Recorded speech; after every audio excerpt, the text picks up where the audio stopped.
ನಮ್ಮ ದೊಡ್ಡ ಕರಳು ಮತ್ತು ಗುದದ್ವಾರದಲ್ಲಿ ಹುಟ್ಟು ಬರೋ ಅಂಥ ಕ್ಯಾನ್ಸರ್ಗೆ ನಾವು ಕೊಲೋರೆಕ್ಟಲ್ ಕ್ಯಾನ್ಸರ್ ಅಂತ ಕರಿತೀವಿ.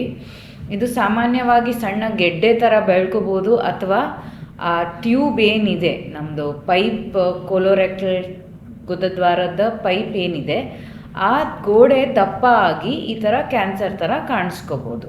ಸಾಮಾನ್ಯವಾಗಿ ಈ ಕೊಲೋರೆಕ್ಟಲ್ ಕ್ಯಾನ್ಸರ್ ಏನಿದೆ ವಯಸ್ಸಾದವ್ರಿಗೆ, ಏಜ್ ಒಂದು ತುಂಬ ದೊಡ್ಡ ರಿಸ್ಕ್ ಫ್ಯಾಕ್ಟರ್. ಸೊ ವಯಸ್ಸಾಗ್ತಾ ಆಗ್ತಾ ಈ ಕ್ಯಾನ್ಸರ್ ಡೆವಲಪ್ ಆಗೋ ರಿಸ್ಕ್ ಜಾಸ್ತಿ ಆಗ್ತಾ ಹೋಗುತ್ತೆ. ಹಾಗೆ ಕೂಡ ತುಂಬ ಸಣ್ಣ ವಯಸ್ಸಲ್ಲಿ ಕ್ಯಾನ್ಸರ್ ಬರೋದು ತುಂಬ ರೇರ್. ಯಾರಿಗಾರೋ ಜೆನೆಟಿಕ್ ಪ್ರಾಬ್ಲಮ್, ಜೆನೆಟಿಕ್ ಇನ್ಹೆರಿಟೆನ್ಸ್ ಇದ್ದರೆ ಈ ಥರ ಸಣ್ಣ ವಯಸ್ಸಿಗೆ ಬರುತ್ತೆ.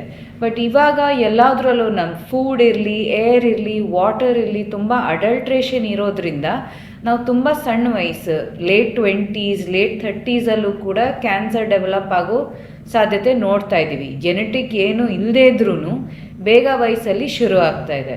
ಸೊ ಇವಾಗ ಕೊಲೋರೆಕ್ಟಲ್ ಕ್ಯಾನ್ಸರ್ ಬರೀ ವಯಸ್ಸಾದವ್ರಿಗೆ ಆಗತ್ತೆ ಅಂತ ನಾವು ಹೇಳಕ್ಕೆ ಬರಲ್ಲ. ಈಗ ಕ್ಯಾನ್ಸರ್ಗೆ ಭಯ ಪಡೋದಂಥದ್ದೇನಿಲ್ಲ, ಯಾಕೆಂದರೆ ಕ್ಯಾನ್ಸರ್ಗೂ ತುಂಬ ಒಳ್ಳೆ ಟ್ರೀಟ್ಮೆಂಟ್ಗಳಿದ್ದಾವೆ. ಕಂಪ್ಲೀಟಾಗಿ ಗುಣ ಮಾಡೋ ಅಂಥ ಟ್ರೀಟ್ಮೆಂಟು ಇದೆ. ಬಟ್ ಅದು ಕರೆಕ್ಟ್ ಸಮಯಕ್ಕೆ ಡಯಾಗ್ನೋಸ್ ಆಗಬೇಕು. ಆ ಡಯಾಗ್ನೋಸಿಸ್ ಲೇಟ್ ಆಗುತ್ತೆ. ಅದಕ್ಕೆ ಕ್ಯಾನ್ಸರ್ಗೆ ನಾವು ಡೇಂಜರ್ ಅಂತ ಹೇಳೋದು. ಅದು ಏನು ಅಂತ ಗೊತ್ತಾದ ಮೇಲೆ ಅದಕ್ಕೆ ಆಪ್ರೇಷನ್ ಇದೆ, ಕೀಮೋಥೆರಪಿ ಅಂದರೆ ಇಂಜೆಕ್ಷನ್ಗಳಿದೆ, ರೇಡಿಯೋಥೆರಪಿ ಅಂದರೆ ಕರೆಂಟ್ ಥೆರಪಿಗಳಿದೆ. ಮೂರನ್ನು ನಾವು ಕಂಬೈನ್ ಮಾಡ್ಬೋದು, ಇಲ್ಲ ಯಾವುದು ಬೆಸ್ಟ್ ವರ್ಕ್ ಆಗುತ್ತೆ ಅಂತ ಚೂಸ್ ಮಾಡ್ಬೋದು.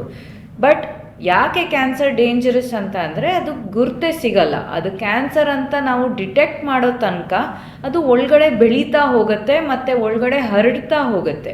ಅದಕ್ಕೆ ಅದು ಡೇಂಜರು.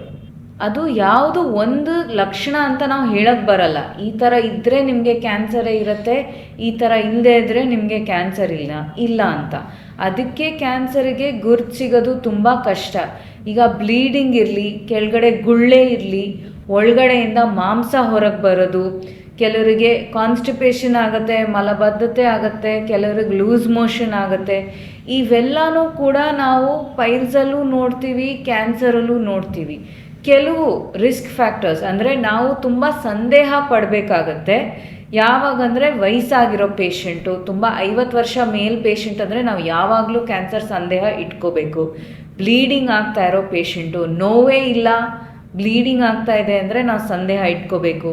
ಸ್ವಲ್ಪ ಕಪ್ಪು ಬಣ್ಣದ ಬ್ಲೀಡಿಂಗ್ ಆಗ್ತಾ ಇದೆ, ಫ್ರೆಶ್ ಬ್ಲಡ್ ಅಲ್ಲ, ಬೇರೆ ಥರ ಬ್ಲೀಡಿಂಗ್ ಆಗ್ತಾ ಇದೆ, ಮತ್ತು ಮಾಂಸ ಹೊರಗೆ ಬರ್ತಾ ಇದೆ, ಅಥವಾ ತುಂಬ ಸಿಸ್ಟಮಿಕ್ ಅಂದರೆ ಬೇರೆ ಅಂಗಗಳ ಸಿಂಪ್ಟಮ್ಸ್ ಶುರು ಆಗಿದೆ ಅಂದರೆ ತುಂಬ ತೂಕ ಕಡಿಮೆ ಆಗೋದು, ಹೊಟ್ಟೆ ಹಸಿವು ಕಡಿಮೆ ಆಗೋದು, ಸುಸ್ತು ಶುರು ಆಗೋದು, ಇವೆಲ್ಲ ನಮಗೆ ಜಾಸ್ತಿ ಸಂದೇಹ ಪಡಿಸುತ್ತೆ. ಬಟ್ ಬರೀ ಕ್ಯಾನ್ಸರ್ಗೆ ಇದೊಂದೇ ಲಕ್ಷಣ ಅಂತ ನಾವು ಪಿನ್ ಪಾಯಿಂಟ್ ಮಾಡೋಕ್ಕಾಗಲ್ಲ.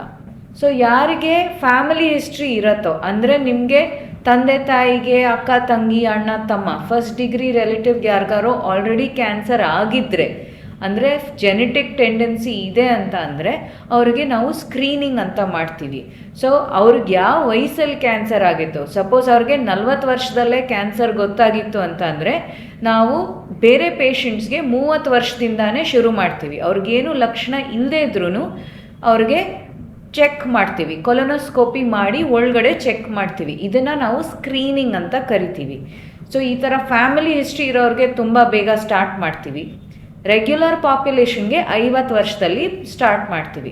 ಸೊ 50 ವರ್ಷದಿಂದ ಮೇಲಿರೋರು ವರ್ಷಕ್ಕೆ ಒಂದ್ಸಲ ಈ ಟೆಸ್ಟ್ ಮಾಡಿಸ್ಕೊಂಡೆ, ಅದು ಸಣ್ಣ ವಯರ್ ಕ್ಯಾಮ್ರಾ ಒಳಗಡೆ ನೋಡಿ ಫೋಟೋ ತೊಗೊಂಡು ಆಚೆ ಬರ್ತೀವಿ. ಈ ಥರ ಪರೀಕ್ಷೆನ 50 ವರ್ಷದ ಮೇಲಿರೋರು ಜನರು ಡೈಲಿ ಒನ್ಸ್ ಅ ಇಯರ್ ಮಾಡಿಸ್ಕೊಂಡ್ರೆ ಆವಾಗ ಒಂದು ಸಣ್ಣ ಹುಣ್ಣೆ ಆಗಲಿ, ಸ್ಮಾಲ್ ಗೆಡ್ಡೆ ಆಗಲಿ ತುಂಬ ಬೇಗ ಕಂಡು ಹಿಡಿಯುತ್ತೆ. ಸೊ ಅದನ್ನು ಏನಾರೋ ಕ್ಯಾನ್ಸರ್ ಇದ್ರೂ ತುಂಬ ಬೇಗ ಆಪ್ರೇಷನ್ ಇಲ್ಲದೇನೂ ಕಂಪ್ಲೀಟಾಗಿ ಗುಣ ಮಾಡ್ಬೋದು. ಮತ್ತು ಈ ಥರ ಲಕ್ಷಣ ಇರೋರಿಗೆ ಯಾವುದೇ ವಯಸ್ಸಲ್ಲಿರಲಿ, ಬ್ಲೀಡಿಂಗ್ ಇರೋ ಲಕ್ಷಣ, ಮಾಂಸ ಆಚೆ ಬರ್ತಾ ಇದೆ, ಸಡನ್ನಾಗಿ ಕಾನ್ಸ್ಟಿಪೇಷನ್ ಶುರು ಆಯಿತು, ಈ ಥರ ಲಕ್ಷಣಗಳಿದ್ದಾಗ ನಾವು ಈ ಟೆಸ್ಟ್ನ ಖಂಡಿತ ಅಡ್ವೈಸ್ ಮಾಡ್ತೀವಿ. ಅದರಿಂದ ಏನಾಗುತ್ತೆ, ತುಂಬ ಬೇಗ ಕ್ಯಾನ್ಸರ್ ಇದ್ದರೆ ಡಿಟೆಕ್ಟ್ ಆಗುತ್ತೆ, ನಾವು ಟ್ರೀಟ್ಮೆಂಟ್ ಕೂಡ ತುಂಬ ಬೇಗ ಕೊಟ್ಟು ಅದನ್ನು ಗುಣ ಮಾಡ್ಬೋದು. ಸೊ ಕ್ಯಾನ್ಸರಲ್ಲಿ ಬರೀ ಟ್ರೀಟ್ಮೆಂಟೇ ಅಲ್ಲ, ಕಂಪ್ಲೀಟ್ ಕ್ಯೂರ್ ಕೂಡ ಮಾಡ್ಬೋದು, ಗುಣ ಕೂಡ ಮಾಡ್ಬೋದು. So first stage, second stage, third stage ತನಕನೂ ನಾವು ಕಂಪ್ಲೀಟ್ ಕ್ಯೂರ್ ಆಫರ್ ಮಾಡ್ಬೋದು. ಹೇಳ್ದಂಗೆ ಬೇರೆ ಬೇರೆ ಆಪ್ಷನ್ಸ್ ಇರುತ್ತೆ. ಈಗ ಒಬ್ಬೊಬ್ಬರು ಪೇಷಂಟ್ಗೂ ಏನು ಸ್ಟೇಜ್ ಇದೆ, ಎಲ್ಲಿ ತನಕ ಹರಡಿದೆ, ಅವ್ರಿಗೆ ಯಾವ ಟ್ರೀಟ್ಮೆಂಟ್ ಸೂಟ್ ಆಗುತ್ತೆ, ಅವ್ರಿಗೆ ಆಪ್ರೇಷನ್ ಆಗುತ್ತಾ ಇಲ್ವಾ, ಬರೀ ಕೀಮೋ. ಸೊ ಈ ಥರ ನಾವು ಒಂದೊಂದು ಕೇಸೂ ಸ್ಟಡಿ ಮಾಡಿ ಯಾವ ಥರ ಟ್ರೀಟ್ಮೆಂಟು ಯಾವ ಆರ್ಡರಲ್ಲಿ ಕೊಡಬೇಕಂತ ಡಿಸೈಡ್ ಮಾಡ್ತೀವಿ. ತುಂಬ ಅಡ್ವಾನ್ಸ್ ಸ್ಟೇಜಸಲ್ಲೂ ಕೂಡ ನಮಗೆ ಟ್ರೀಟ್ಮೆಂಟ್ ಆಪ್ಷನ್ಸ್ ಇರುತ್ತೆ. ತುಂಬ ಅಡ್ವಾನ್ಸ್ ಸ್ಟೇಜಸಲ್ಲಿ ನಾವು ಕ್ಯೂರ್ ಮಾಡದೇ ಇರ್ಬೋದು, ಬಟ್ ಅದನ್ನು ಕೂಡ ತುಂಬ ಚೆನ್ನಾಗಿ ಮೇಂಟೈನ್ ಮಾಡ್ಬೋದು. ಬಿ ಪಿ ಶುಗರ್ ಮೇಂಟೈನ್ ಮಾಡ್ದಂಗೆ ಅದು ಮಾತ್ರೆ, ಔಷಧಿ, ಇಂಜೆಕ್ಷನ್ಸಿಂದ ತುಂಬ ಒಳ್ಳೆ ಕ್ವಾಲಿಟಿ ಆಫ್ ಲೈಫ್ನ ನಾವು ಕೊಡ್ಬೋದು ಪೇಷಂಟ್ಸ್ಗೆ. ತುಂಬ ಜನರು ಯಾವುದನ್ನು ನಂಬಲ್ಲ. ಈಗ ಯಾರು ಹೇಳಿದ್ರು ಅಷ್ಟೇ, ಒಳ್ಳೆ ಡಾಕ್ಟರ್ಸ್ ಹೇಳಿದ್ರು ಅಷ್ಟೇ, ಅವರು ಇನ್ಫ್ಲೂಯೆನ್ಸರ್ಸ್ ಹೇಳಿದ್ರು ಅಷ್ಟೇ, ಯಾರೂ ನಂಬಲ್ಲ. ಅವರೇ ಚೆಕ್ ಮಾಡಿ ಫ್ಯಾಕ್ಟ್ ಹೌದಾ ಅಲ್ವಾ ಅಂತ ಅವರು ಕನ್ವಿನ್ಸ್ ಆಗ್ತಾರೆ. ಸೊ ನಾನು ಎಲ್ಲ ಪೇಷಂಟ್ಸ್ಗೂ ಅದೇ ಹೇಳೋದು, ದಯವಿಟ್ಟು ನೀವು ಎಲ್ಲರೂ ಒಂದು ಒಳ್ಳೆ ಲೆವೆಲ್ ಸಂದೇಹನ ಇಟ್ಕೊಳ್ಳಿ. ಸಂಶಯ ಇರೋದು ತುಂಬ ಒಳ್ಳೆ ಗುಣ, ಎಸ್ಪೆಷಲಿ ಈ ಥರ ಕಾಯಿಲೆಗಳಲ್ಲಿ. ನಿಮಗೆ ಎಷ್ಟೇ ಸಣ್ಣ ಲಕ್ಷಣ ಇದ್ದರೂ ಅದನ್ನು ಟೇಕನ್ ಫಾರ್ ಗ್ರಾಂಟೆಡ್ ಅಂತ ಇಟ್ಕೋಬೇಡಿ, ಅದ್ರ ಮೇಲೆ ಸಂಶಯ ಪಡಿ. ಗೂಗಲ್ ನೋಡಿ ಭಯ ಪಟ್ಕೊಳ್ಳಿ ಅಂತ ನಾನು ಹೇಳ್ತಾ ಇಲ್ಲ. ಒಂದು ಸ್ಮಾಲ್ ಅಮೌಂಟ್ ಆಫ್ ಸಂದೇಹ ತುಂಬ ಒಳ್ಳೆಯದು. ಅದನ್ನು ನೀವು ಕನ್ಫರ್ಮ್ ಮಾಡೋದಕ್ಕೆ ಒಂದು ಸಿಂಪಲ್ ಟೆಸ್ಟ್ ಸಾಕು, ಅದು ಕೊಲೊನೋಸ್ಕೋಪಿ. ಆವಾಗ ನಿಮ್ಮ ಸಂದೇಹ ಏನಿದೆ ಅದು ಕಂಪ್ಲೀಟಾಗಿ ಕ್ಲಿಯರ್ ಆಗುತ್ತೆ. ಅದು ಹೌದು ಅಂತಲೇ ಇದ್ರೂ ನಾವು ತುಂಬ ಬೇಗ ಟ್ರೀಟ್ಮೆಂಟ್ ಮಾಡಿ ಗುಣ ಮಾಡ್ಬೋದು. ಸೊ ಈ ಥರ ಕಾಯಿಲೆಗಳಲ್ಲಿ ನೀವು ಸಂದೇಹ ಇಟ್ಕೊಳ್ಳೋದ್ರಿಂದ ಏನೂ ತಪ್ಪಾಗೋದಿಲ್ಲ. ಇನ್ಫ್ಯಾಕ್ಟ್ ಇನ್ನೂ ಒಳ್ಳೆಯದೇ ಆಗುತ್ತೆ.